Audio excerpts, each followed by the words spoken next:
How long do you have to wait for your baby to develop? Well, if you go with 98% of the experts out there, sometimes way too long. What people don't understand is that the statistics of having a child that's special needs, from dyslexia to speech impediment, little things, what you might see, reading impaired, to, autism, which is increasing substantially. I promote time-dictated development, that there's a certain time for all development. And I was just having a long conversation with a personal consultation that I just did, and sort of wanted to continue this conversation, didn't want to do it on her time because she wants, again, help for her daughter. Guys, I'm a special needs parent. There's many special needs parents on here.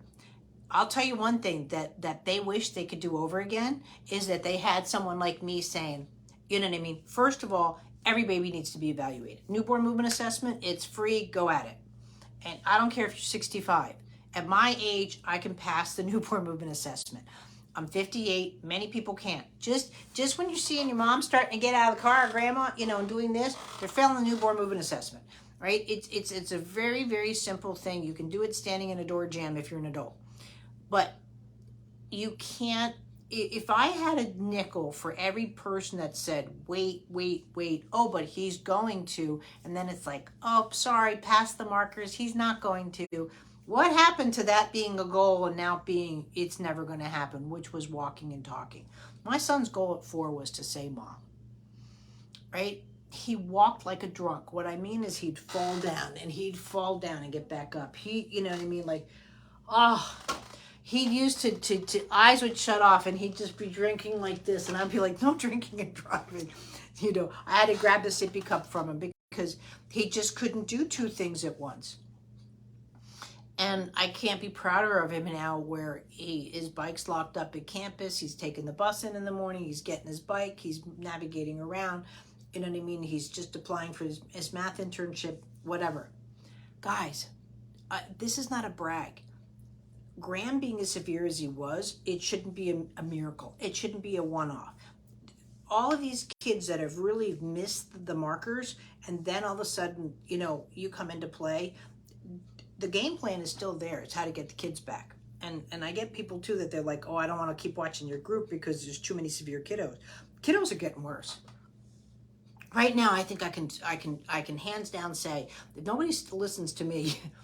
In 10 years, you're going to have one child with special needs in every family. It is increasing at a rate, and I can give you my theories why. It doesn't matter. It is increasing.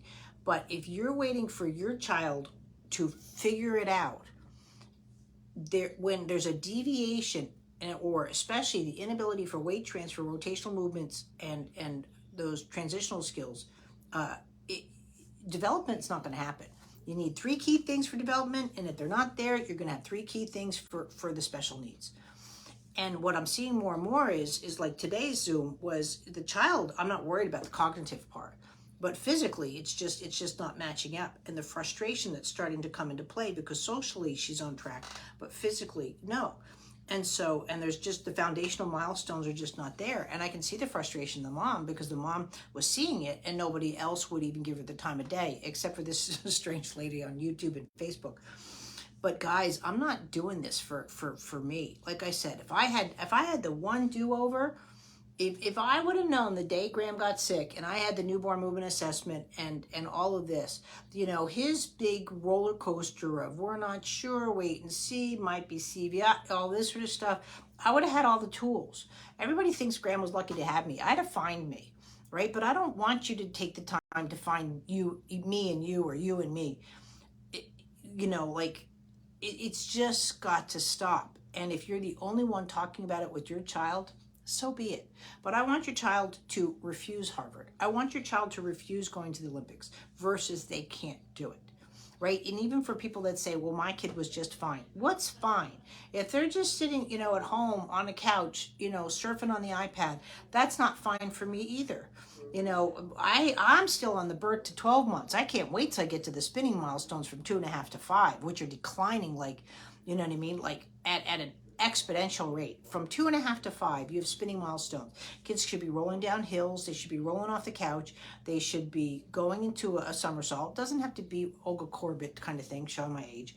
High-end gymnastics. Bicycling is a spinning milestone. Again, kids like this. Any typical kid comes into my office, they see a chair like this, and they're like that. The parents always go, no, no, no. I'm like, no, I want them to do that. Kids want to spin.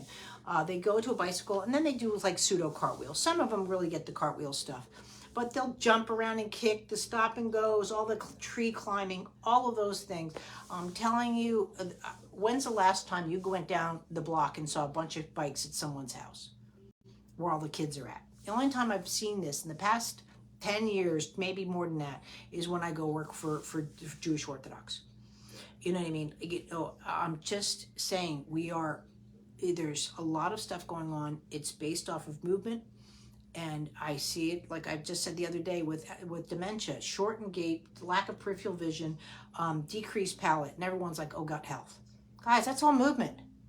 You know what I mean? If you're not walking and your vertebrae aren't sitting there massaging those organs, yeah, you don't have gut health. So go back and eat the lettuce. I get it. Eat good. Well, because again, lettuce rotated. A Twinkie hasn't.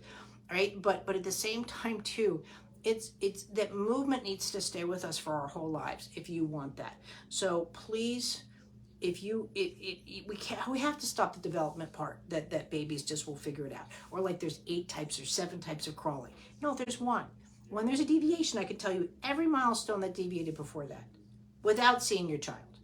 And that's where I'm trying to work out that, because the forward and backwards, that has to be done for development, because people have to go back forward, because everybody wants the next milestone. They don't understand the foundation's not there in a lot of cases. So your child should be developing the way it should be the first day of birth. And if whatever there was complications, okay, one thing, then we have to, not them catch up, we have to help them catch up. And that's what you need to start working on. But please, our babies need us. And our babies are 20 and 40, but our babies need us. Thanks. Hi, Christy.